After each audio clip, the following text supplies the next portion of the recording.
High বন্ধুরা, কেমন আছো সবাই? দেখো তো এটা কি? এটা সেই লেবুর পিনিক। আমিও তৈরি করে নিতেছি। প্রথমে লেবুগুলোকে কেটে নুন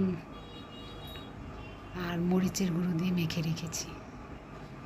এখন সাজিয়ে নিচ্ছি। দেখো, একদম সিম্পল, আসলেই মজাদার। সে মাথা ঝাঁকা দেওয়ার মতো একটা পিনিক, লেবুর পিনিক। দেখো, সাজিয়ে নিচ্ছি। আমি খোসাটা ছাড়িয়ে নিয়েছি, একটু দিতে লাগবে না। আসলেই মজা খুব। এখন শসা কুচি দিয়ে দিলাম, একদম সবগুলার উপরে যাতে পরে এরকম করে দিতে হবে। শসার কুচি দিয়ে ছড়িয়ে দিতেছি। দেখেন, আমার তো দেখে জিভে জল চলে আসতেছে। পেঁয়াজ কুচি দিলাম। আমি নিজের মতো করে বানিয়ে নিতেছি।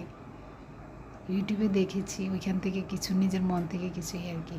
এখন কাঁচা মরিচ কুচি দিলাম, শুধু মরিচের খেলা। এখন কিছু ভাজা মরিচ গুঁড়ো করে সেটা দিয়ে দিলাম।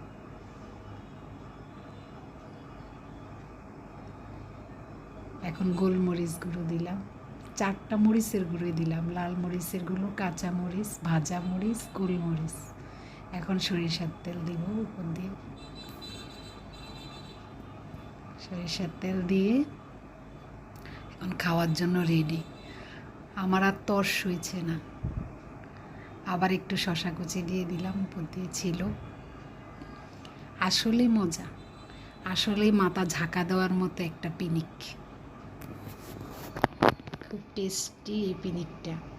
লেবু সেই তিতো টক কিছুই লাগে না, শুধু ঝাল। দেখছেন, দেখলেই লোভ লেগে যায়। এবার খাওয়ার পালা। দেখুন, এভাবে খাবেন।